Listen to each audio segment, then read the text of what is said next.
আজকে সাংবাদিক সম্মেলন আহ্বান করার মূল কারণ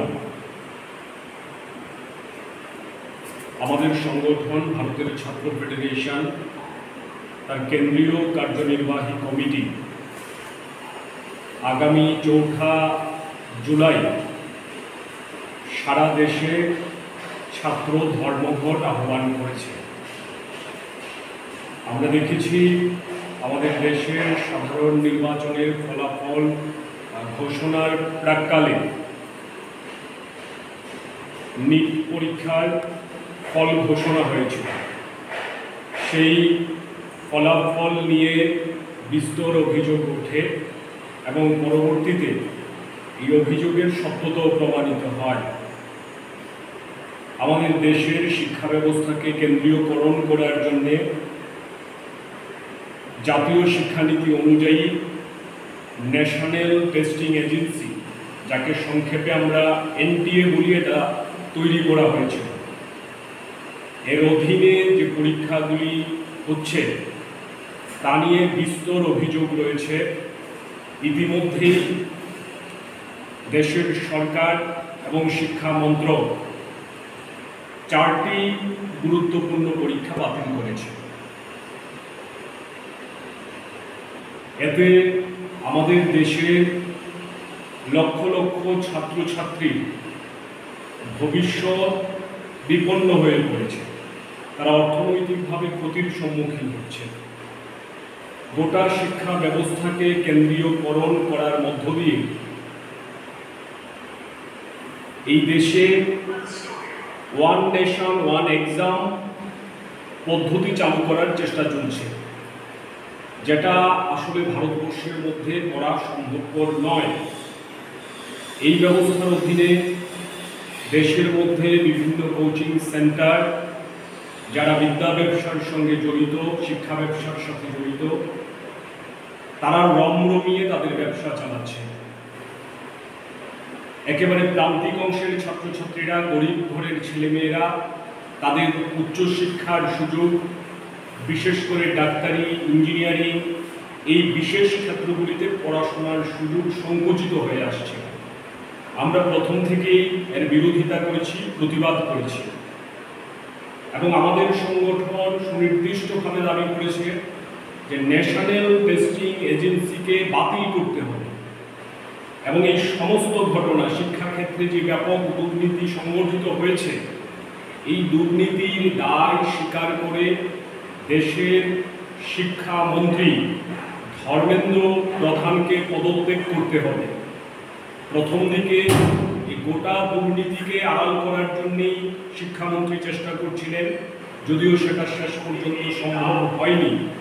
তারপর আমরা দেখলাম এনটিএর উপর দায়ভার চাপিয়ে উনি নিজেকে আড়াল করার চেষ্টা করছেন। কিন্তু শিক্ষা মন্ত্রকের অধীনে এই পরীক্ষাগুলি পরিচালিত হয়। এই পরীক্ষার স্বচ্ছতা নিয়ে প্রশ্ন উঠেছে। আমরা দাবি করছি এই সমস্ত দায় স্বীকার করে আমাদের দেশের শিক্ষামন্ত্রীকে পদত্যাগ করতে হবে।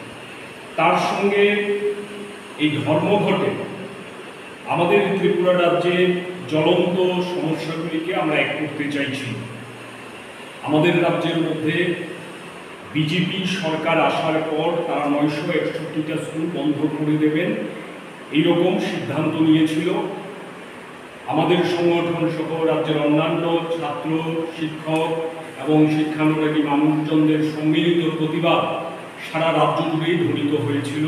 তার পরিপ্রেক্ষিতে ওই সিদ্ধান্ত তখন যতটা বাস্তবায়িত করতে চেয়েছিল ততটা বাস্তবায়িত করতে পারিনি। এর মধ্যে আমাদের রাজ্যের মুখ্যমন্ত্রী বদল হয়েছে, শিক্ষামন্ত্রী বদল হয়েছে। আজকে যিনি মুখ্যমন্ত্রী, উনি নিজে শিক্ষামন্ত্রীর দায়িত্ব পালন করছেন, কিন্তু দৃষ্টিভঙ্গির ক্ষেত্রে কোনো পরিবর্তন হয়নি।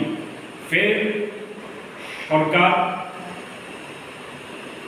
দপ্তর চেষ্টা করছে যে বিভিন্ন স্কুলকে বন্ধ করতে হবে, তার জন্য আভ্যন্তরীণ কাজকর্ম চলছে। ইতিমধ্যেই বিভিন্ন জেলার কোন স্কুল এরা বন্ধ করতে চায় আর একটা তালিকা বের হয়ে এসছে। তাতে আমাদের রাজ্যের গণশিক্ষা ব্যবস্থা, আমাদের রাজ্যের পাড়ায় পাড়ায় স্কুল কাঠামো যেটা ছিল সেটাই হুমকির মুখে পড়বে। উল্লেখযোগ্য সংখ্যায় স্কুল বন্ধ করে দেওয়ার জন্য আভ্যন্তরীণ চেষ্টা চলছে। আমরা প্রথম থেকে এর বিরোধী। আমরা চাই যে স্কুলে ছাত্র কম সেই স্কুলে পর্যাপ্ত সংখ্যায় শিক্ষক প্রদান করুন। ওই এলাকার মধ্যে খুঁজে বের করুন যে কোন ছেলেমেয়েরা স্কুলে যাচ্ছে না। ড্রপ আউটের সংখ্যা প্রতিনিয়ত বাড়ছে। ড্রপ আউটে ছাত্রছাত্রীরা শিক্ষাঙ্গন থেকে ঝরে পড়ছে। তাদেরকে শিক্ষাঙ্গনে ফিরিয়ে আনার জন্য সরকার দায়িত্ব পালন করুক। স্কুল বন্ধ করে শিক্ষক পদ হ্রাস করে আজকের শিক্ষা ব্যবস্থাকে আরও বেশি অন্ধকারের দিকে নিয়ে যাওয়ার চেষ্টার বিরুদ্ধে আমরা লড়াই করছি, আর আমরা প্রতিবাদ করছি। এবং অতীতের প্রেক্ষাপটে দাঁড়িয়ে আজকেও আমাদের লড়াই চলছে। আমরা এই ইস্যু নিয়ে রাজ্যের শিক্ষা অধিকর্তার সাথে বেশ কয়েকবার কথা বলতেও চেষ্টা করেছিলাম, কিন্তু আমরা লক্ষ্য করছি যে রাজ্যের শিক্ষা অধিকর্তা কোনো বিষয় শোনার মতো সময় সংগঠনকে দিতে চাইছেন না।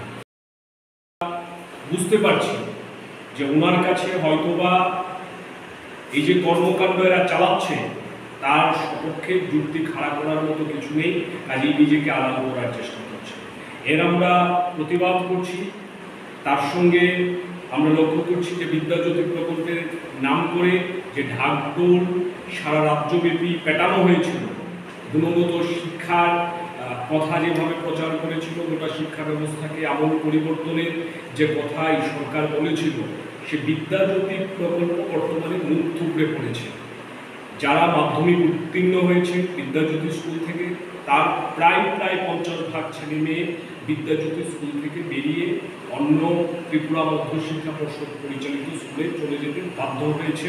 কারণ আগামী যে বোর্ড পরীক্ষা, সে বোর্ড পরীক্ষা তাদেরকে ইংরেজি মাধ্যমে দিতে হবে। তাদের সেই রকম প্রস্তুতি না থাকার ফলে বাধ্য হয়ে তাদের নিজেদের স্কুল ছাড়তে হয়েছে। এর আমরা বিরোধিতা করি। একটা ব্যর্থ প্রকল্প বিদ্যাজ্যোতি, তা ছাত্রছাত্রীদের হিতের বিপরীতে গেছে এবং এই সরকারের অপরিণামদর্শী সিদ্ধান্তের কারণে আজকে ত্রিপুরা রাজ্যের লক্ষ লক্ষ ছাত্রছাত্রীকে সমস্যার মুখোমুখি হতে হয়েছে। ফলাফল ঘোষিত হয়েছে স্কুলগুলিতে, স্কুলে এখনো বই পৌঁছায়নি। পিরিয়ডিক টেস্ট হবে আগামী দিনে, কিন্তু ছাত্রছাত্রীদের হাতে এখনো পাঠ্যপুস্তক পৌঁছায়নি। শিক্ষক সংকটে আমাদের রাজ্যের স্কুলগুলি জেরবার। এই সমস্ত বিষয়গুলিকে আমরা এই ধর্মঘটে একত্রিত করছি। দেশের এই মুহূর্তে সব থেকে গুরুত্বপূর্ণ ছাত্রছাত্রীদের কাছে সমস্যা নিট এবং নেটে যে দুর্নীতি হয়েছে, যে অস্বচ্ছতার সামনে এসছে, তার প্রতিবাদ, শিক্ষামন্ত্রীর পদত্যাগ এবং আমাদের রাজ্যের মধ্যে স্কুল একত্রীকরণ, তার সঙ্গে ব্যর্থ বিদ্যাজ্যোতি প্রকল্প, শিক্ষক সংকট এবং সঠিক সময়ে ছাত্রছাত্রীদের কাছে পাঠ্যপুস্তক তুলে দিতে না পারা, এই সমস্ত কিছুর প্রতিবাদ জানিয়ে আগামী 4 জুলাই আমরা আপনাদের মাধ্যমে এই রাজ্যের স্কুল, কলেজ, বিশ্ববিদ্যালয় পড়ুয়া সমস্ত ছাত্রছাত্রীদের কাছে আহ্বান জানাচ্ছি, ক্লাস বর্জন করে স্কুলে, কলেজে, বিশ্ববিদ্যালয়ে না গিয়ে ওই দিন প্রতিবাদ সংগঠিত করার জন্য এবং আমাদের দেশের শিক্ষা ব্যবস্থাকে রক্ষা করতে, আমাদের রাজ্যের শিক্ষা ব্যবস্থাকে রক্ষা করতে এটা আমাদের সামনে আশু এবং জরুরি লড়াই। এই লড়াইয়ের সমস্ত অংশের ছাত্রছাত্রীদের এক হয়ে ধর্মঘট সফল করতে আমরা এসএফআই এবং ডিএসসির তরফ থেকে